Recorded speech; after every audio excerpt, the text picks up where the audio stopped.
गई।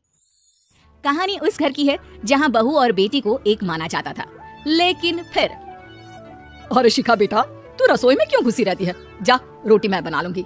नहीं नहीं माँ जी, आप बैठिए, बस सारा खाना बन ही गया है। श्वेता को बोल देती हूँ, वो खाना लगा देगी सबका। सॉरी भाभी, मेरे पास वक्त नहीं है। माँ, मुझे पैसे देना, पार्लर जाना है। हाँ हाँ चली जाना, भाभी को भी ले जाना। वो भी जाने को बोल रही थी पार्लर, पर पहले ना मदद कर दे उसके खाना लगाने में। देख माँ, वो बहू है, उसे बहू रहने देना, इतना सर पर मत चढ़ा भाभी को। श्वेता, ज्यादा मत बोला कर। बहू और बेटी में कोई फर्क नहीं होता है। जा जाकर काम कर। ननद को माँ का भाभी से इस तरह प्यार करना बिल्कुल अच्छा नहीं लगता। वो बार बार किसी न किसी तरह माँ को भाभी के खिलाफ भड़काती रहती, लेकिन कोई फायदा ना होता। एक रोज, अरे बेटे किशन, जा बहू को कहीं घुमा कर ला, सारा दिन घर में काम करती रहती है।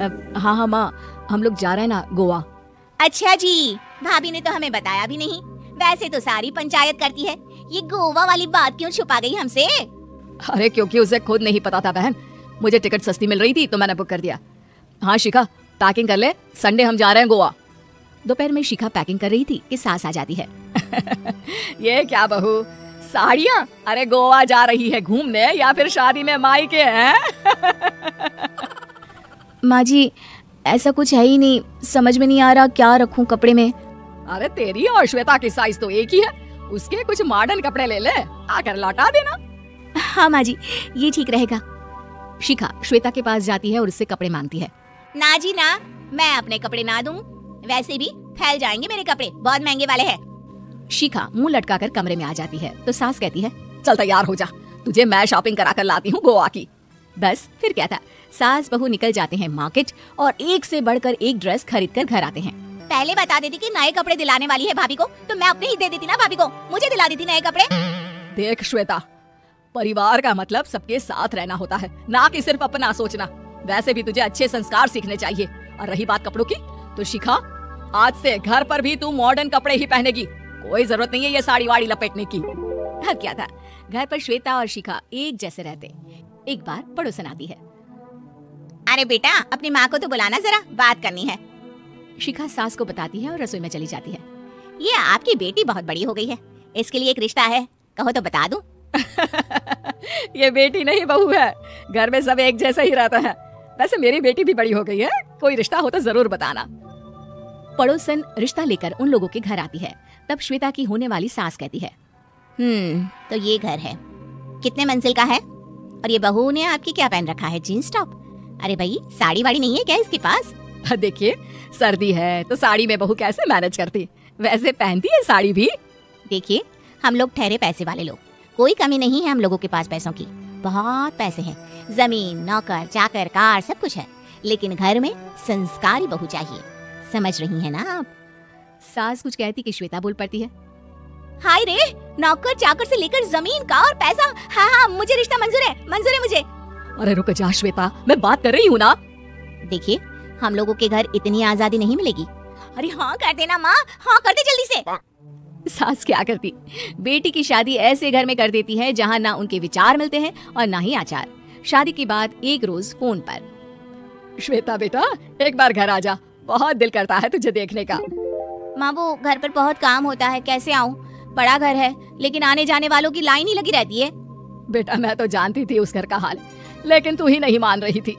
माँ देख, हर घर का यही हाल है। तेरी बेटी को यहाँ घूंघट हटाने की परमिशन नहीं है और एक तरफ भाभी स्कर्ट पहनकर घूम रही है। बेटा, मुझे क्या पता था कि मेरी बेटी को ससुराल के नाम पर पिंजरा मिल जाएगा। अच्छा माँ, फोन रखती हूँ, सास को गर्मा गर्म रोटी खिलानी है। तुम लोगों की तरह नहीं कि एक रोटी बनाओ, एक सब्जी बनाओ, फिर सारा दिन फ्री होकर घूमो। सास फोन तो रख देती है, लेकिन सोच में पड़ जाती है कि एक तरफ बेटी जिसे कोई आजादी नहीं, वहीं दूसरी तरफ बहू जिसे देखकर लगता ही नहीं कि उसकी शादी भी हुई है। अगले रोज, शिखा, अरे ओ शिखा। हाँ माँ, क्या हुआ, कुछ चाहिए आपको? मैं जिम जा रही थी। जिम के कपड़ों में बहू को देखकर सास को घूंघट में अपनी बेटी का ख्याल आता है। देख बहू, घर में बहू की तरह रहा कर, इतने टाइट कपड़े पहनकर जिम जाना पसंद नहीं मुझे। जा जाकर रोटी बना। रोटी? माँ, अभी तो शाम के 6 बजे हैं, इस वक्त रोटी? अब क्या मेरे खाने पीने पर भी पहरा है? अरे जब मर्जी तब मैं अपने घर में खा भी नहीं सकती क्या? बहू को अजीब लगता है, वो समझ नहीं पाती कि जो सास कल तक इतनी सपोर्टिव थी, उन्हें अचानक से क्या हो गया। वो किचन में जाती है, गरम रोटी के साथ 2 तरह की सब्जी, रायता, सलाद सब लेकर सास के पास आती है। माँ जी, खाना। इतना सारा खाना? राक्षस समझा है क्या मुझे? रोटी मांगी थी मैंने गर्मा गर्म बस। पर माँ जी रोटी खाती किससे आप? सब्जी तो बनानी थी ना। अरे भूख मर गई मेरी तेरी बहस से। जा जाकर काम कर, अंदर पूरी रसोई साफ कर। बहू अंदर चली जाती है। थोड़ी देर में श्वेता घर आती है। अरे शिखा जल्दी से चाय ला, पकवान बना, मेरी बेटी आई है। अरे नहीं नहीं माँ, ड्राइवर बाहर खड़ा है। मैं तो घर का कोई सामान खरीदने के बहाने यहाँ आ गई हूँ, मुझे जाना होगा। अरे बेटा, पर कितने दिनों बाद देख रही हूँ तुझे, रहने आ जाना 2-4 दिन के लिए। आ जाऊंगी माँ, जब मेरी सास मरेगी तब। मैं तो रोज मन्नत मानती हूँ कि मेरी सास मर जाए तो अच्छा है। अच्छा चल जा रही हूँ माँ। हे भगवान, कैसे कैसे दिन देखने पड़ रहे हैं मेरी बेटी को। सास अंदर जाती है जहाँ श्वेता की जिम वाली सहेली का फोन आया होता है। क्या बात है, आज जिम नहीं आई? अरे पता नहीं यार, आज माँ को क्या हो गया अचानक। पर खैर कोई नहीं, लगता नहीं कि मैं अब जिम आ पाऊंगी। शिखा स्पीकर पर बात कर रही थी जिसे सास सुन रही थी। यार ये सास ना होती ही ऐसी है।